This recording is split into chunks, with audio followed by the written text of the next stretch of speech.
નમસ્કાર મિત્રો, ઝેરી જીવજંતુ કરડે ત્યારે તેના 25 ઘરગથ્થુ ઉપચાર દરેકે ભૂલ્યા વિના જાણી લેવા જોઈએ. 1. કોઈ પણ ઝેરી જીવજંતુ કરડ્યું હોય તો તરત જ તુલસીના પાનને પીસીને તે ડંખ ઉપર મસળવાથી ઝેરની અસર નાબૂદ થાય છે. 2. કોઈ પણ જીવજંતુના ડંખ ઉપર હળદર ઘસીને સહેજ ગરમ કરી ચોપડવાથી પીડા મટે છે. 3.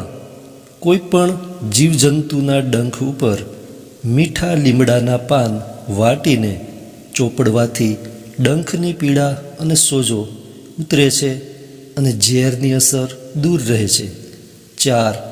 મચ્છરના કે કીડી મકોડાના ડંખ ઉપર લીંબુનો રસ ચોપડવાથી પીડા મટે છે. 5. કીડી મકોડાના ડંખ ઉપર લસણનો રસ લગાડવાથી પીડા મટે છે. 6. મચ્છરના ડંખ ઉપર ચૂનો લગાડવાથી પીડા મટે છે. 7. ઉંદર કરડ્યો હોય તો ખોરું કોપરું મૂળાના રસમાં ઘસી ચોપડવાથી પીડા મટે છે. 8. ગરોળી કરડે ત્યારે સરસિયું તેલ અને રાખ મેળવીને ચોપડવાથી પીડા મટે. 9. વાંદરો કરડ્યો હોય તો ઘા ઉપર કાંદો અને મીઠું પીસીને ચોપડવાથી આરામ થાય છે.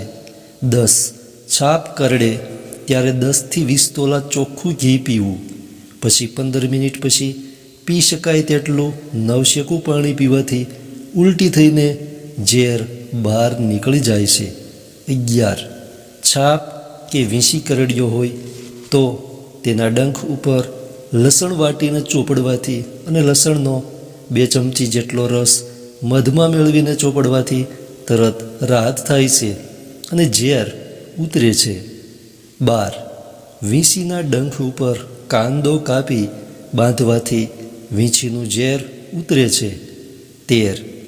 વીંછી કરડે તો સૂંઠને પાણીમાં ઘસી સૂંઘવાથી વીંછીનું ઝેર ઉતરે છે. 14.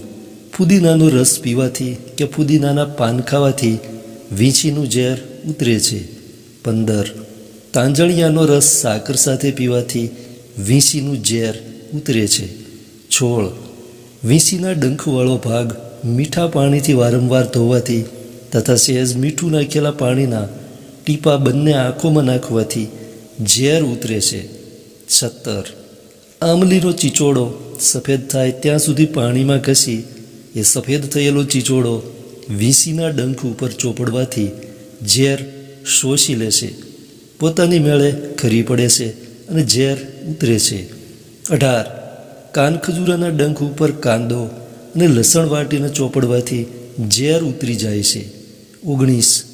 કાનખજૂરાના ડંખ ઉપર ખાવાનો ગોળ બાળીને ચોપડવાથી પીડા મટે છે. 20. કાનખજૂરો કાનમાં ગયો હોય તો સાકરનું પાણી કરી કાનમાં નાખવાથી કાનખજૂરો નીકળી જાય છે. 21.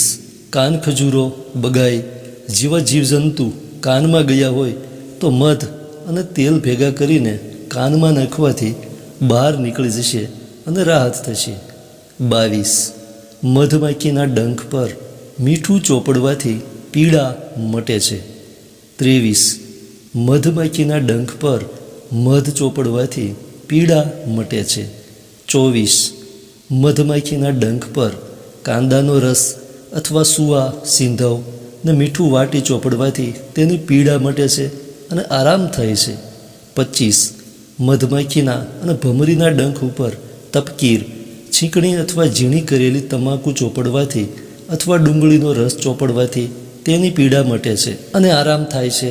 ધન્યવાદ.